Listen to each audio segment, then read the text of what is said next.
उजळ, निखळ, टवटवीत त्वचा सर्वांनाच आवडते, पण बऱ्याच जणांच्या चेहऱ्यावरती वांगाचे डाग असतात, काळवटपणा असतो आणि हे घालवण्यासाठी एक लवंग पुरेशी आहे. फक्त घरातील हा उपाय करा, घरातील या 2-3 वस्तू वापरा.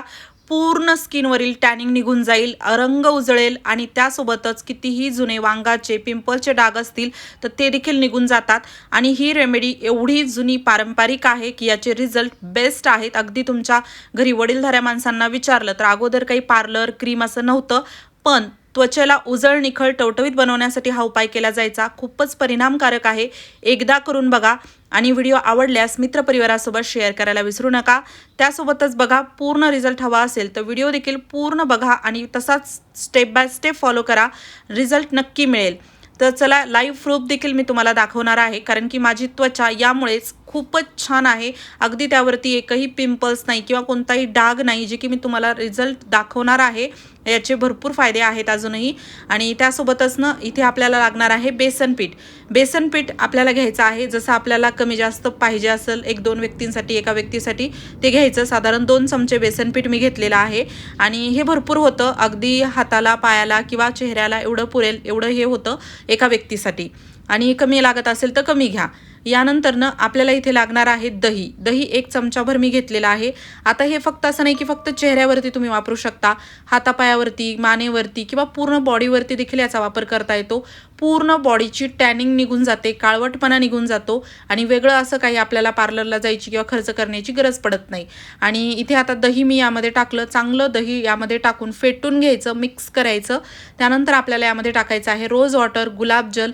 नसेल तुमच्याकडं गुलाबजल, नाही टाकलं तरी चालतं, पण आपल्या त्वचेसाठी चांगलं असतं. त्यामुळे मी थोडंसं यामध्ये रोज वॉटर टाकलेलं आहे. जास्त पातळ याला होऊ द्यायचं नाही, त्यामुळे असं थोडंसं मोजकंच टाकायचं, म्हणजे 7-8 थेंब असं टाकून चांगलं मिक्स करायचं. आणि हो, तुम्ही हा व्हिडिओ कोणत्या गावातून किंवा शहरातून बघत आहात ते मला नक्की कॉमेंट बॉक्समध्ये सांगा, जेणेकरून माझा व्हिडिओ कुठे कुठे पोहोचला मला ते कळेल.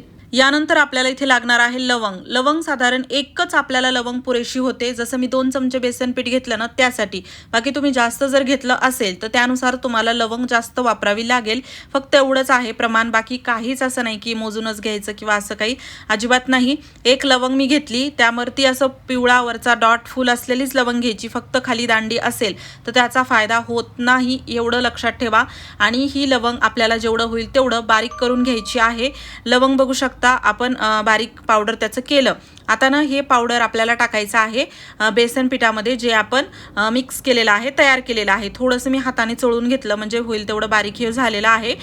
खूप जास्त नाही झालं तरी चालतं. तुमच्याकडे पावडर असेल तर 2 चिमूटभर एवढं पावडर यामध्ये लवंगचं टाकलं तरी चालतं, अगदी तुमच्या अनुसार. याला ना, चांगलं मी व्यवस्थित मिक्स करून घेतलं, फेटून घेतलं. आणि आता हे बेसन पीठ माझं घरचं आहे. हळद देखील घरची आहे, शुद्ध आहे. भेसळयुक्त असेल तर वापरू नका, आपण त्वचेसाठी वापरत आहोत.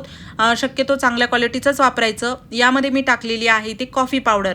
तुमच्याकडे जर कॉफी पावडर नसेल तर तुम्ही इथे टाकू शकता चहा पावडर. अगदी चहा पावडर किंवा कॉफी पावडर का वापरायची, तर बघा काय होतं ना, कॉफी पावडर इथे माझ्याकडे ती एकदम फाईन पावडर पिठासारखी तसली पावडर नाही. कॉफी पावडर थोडीशी अशी चहा पावडरसारखी आहे, जी की मोठी मोठी राहते. मी तुम्हाला दाखवते देखील. त्याने काय होतं ना, हे स्क्रबिंगचं काम करतं. आपली स्किन खूप छान, आपण फ्रीमध्ये घरच्या घरी कोणतंही स्क्रब मार्केटमधून न आणता घरच्या घरी आपण स्क्रब करू शकतो. आणि चहा पावडर जसं कॉफी पावडर नाही, तर चहा पावडर देखील थोडीशी अशी दाणेदार असते, तर ती तुम्हाला इथे वापरता येईल. अगदी चिमूटभर, 2 चिमूटभर एवढी टाकली तरी पुरेशी होते. मी छोटा अर्धा चमचा एवढी इथे कॉफी पावडर यामध्ये टाकली, चांगलं मिक्स केलं. त्यानंतर इथे मी घेतलेली आहे काकडी. काकडीऐवजी तुम्ही इथे वापरू शकता कोरफड किंवा ॲलोवेरा जेल, जे तुमच्याकडे असेल ते यामध्ये टाकायचं. दोन्हीपैकी एक कोणतंही टाका. मी काकडी वापरली, कारण की काकडीचा जो रस असतो ना, तो आपल्या स्किनसाठी खूपच बेनिफिशियल आहे. त्यामुळे मी त्याला थोडं खिसून घेतलं, त्याला पिळून त्याचा रस यामध्ये टाकला. चांगलं व्यवस्थित याला फेटून घ्यायचं, मिक्स करायचं. कोरफड किंवा काकडी दोन्हीपैकी जे असेल ते टाका. मी भरपूर असे ऑप्शन देत आहे, म्हणजे बघा असं नको व्हायला की एक गोष्ट माझ्याकडे नाही तर आताही मी बनवू शकत नाही. असं काही वेगळं तुम्ही यामध्ये टाकून बनवू शकता, म्हणजे जे की आपल्या स्किनसाठी चांगलं आहे. आता बघा इथे ना, दाणेदार तुम्हाला कॉफी पावडर दिसत असेल. ही कॉफी पावडर कोणती मी वापरली ते जाणून घ्यायचं असेल तर कॉमेंट करा, मी नक्की तुम्हाला ती सांगते. कारण की ना, इथे कॉफी पावडर रेग्युलरची थोडी सॉफ्ट असते, बारीक असते. आणि आता बघा हे आपलं तयार आहे आणि ह्याला तुम्ही as a face pack as a scrub दोन्ही तिन्ही गोष्टींसाठी वापरू शकता. आणि आता आपण अगोदर आपली त्वचा स्वच्छ पाण्याने धुवून घ्यायची, कोरडी करायची, कोणतंही क्रीम केमिकल मेकअप त्यावरती नसावं.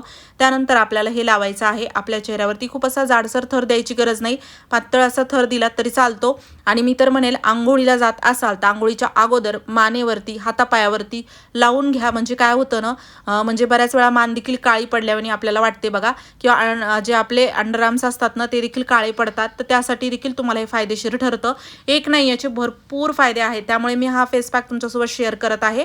आणि आता बघा मी याला चेहऱ्यावरती असं लावून घेतलं. त्यानंतर ना मी हातापायावरती देखील लावणार आहे, हातावरती लावून दाखवते. तर असं आम्ही पूर्ण म्हणजे ना अगदी महिन्यातून 2-3 वेळा तुम्ही याने जे स्क्रब केला ना, गॅरंटी आहे यानंतर तुम्हाला कधीच पार्लरला जायची गरज पडत नाही. टॅनिंग रिमूव्ह करण्यासाठी, डाग काढण्यासाठी एवढा जास्त याचा फायदा होतो. आणि मी भरपूर वर्षापासून वापरत आहे आणि अगदी माझ्या जवळच्या सगळ्यांनाच मी हे सजेस्ट करते आणि त्यांना देखील याचे भरपूर रिझल्ट मिळालेले आहेत. आता बघा इथे मी ना हातावरती याला लावून घेतलं आणि ह्यामध्ये कसे दाणेदार कॉफी आहे, त्यामुळे स्क्रबिंग खूप छान होती. अगदी तुम्हाला वाटणारच नाही की तुम्ही घरी काही बनवलेलं आहे, कारण की इतर काही टाकलं ना तर ते विरघळतं. पण ही कॉफी जी दाणेदार आहे किंवा चहा पावडर जी दाणेदार असते त्यामुळे ती विरघळत नाही लवकर आणि ते आपण इथे स्क्रबिंगसाठी त्याचा वापर करू शकतो. आता छान व्यवस्थित याला हलक्या हलक्या हाताने चोळून घ्यायचं. खूप जास्त असं रफ घासायचं नाही. हातापायावरती चालतं पण त्वचेवरती नाही, कारण की आपल्या चेहऱ्याची जी त्वचा असते ती नाजूक असते. त्यामुळे त्याला व्यवस्थित हळुवारपणे असं काही सर्कल मोशनमध्ये किंवा एकाच डायरेक्शनमध्ये असं थोडंसं याला आपल्याला चोळून घ्यायचं आहे हळुवारपणे. आणि तुम्हाला चोळत असताना लक्षात येईलच की हे स्क्रब किती छान होत आहे. अगदी आपल्या हातांना त्वचेला जाणवतं की हे बरोबर आपलं काम करत आहे.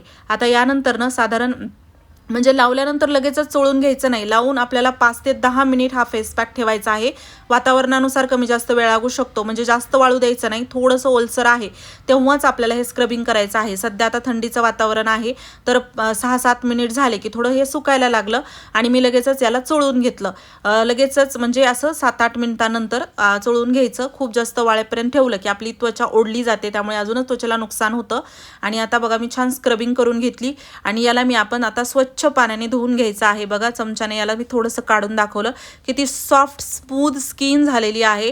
अगदी टवटवीत फ्रेश असं फील होतं आणि याला ना जास्त वेळही लागत नाही म्हणजे काढण्यासाठी किंवा लावण्यासाठी. 5-10 मिनिटाची प्रोसेस आहे आणि याला बनवून तुम्ही फ्रीजमध्ये ठेवलं तर आठवडाभर 2 आठवडे असं वापरू शकतो. फ्रीजमध्ये ठेवा पण बाहेर नाही, कारण की बेसन पीठ खराब होऊ शकतं. आता मी स्वच्छ पाण्याने चेहरा धुवून घेतला, कोरडा केला. आता आपल्याला कोणतंही एक मॉइश्चरायझर लोशन असं लावायचं आहे जेणेकरून आपली त्वचा मॉइश्चराईज राहते. आणि नक्की ट्राय करा. काही प्रश्न असतील तर कॉमेंटमध्ये विचारा, मी सगळ्यांची उत्तरं देईल. आणि मला खरंच याचा भरपूर रिझल्ट मिळालेला आहे. जसं माझ्या त्वचेवर तुम्ही बघितलं अजिबात कोणताही डाग नाही, पिंपल्स नाहीत, फोड नाहीत. तर नक्कीच यामुळेच तो रिझल्ट मला मिळालेला आहे. ट्राय करा, व्हिडिओ शेअर करा, चॅनलती नवीन असाल सबस्क्राईब नक्की करा. धन्यवाद.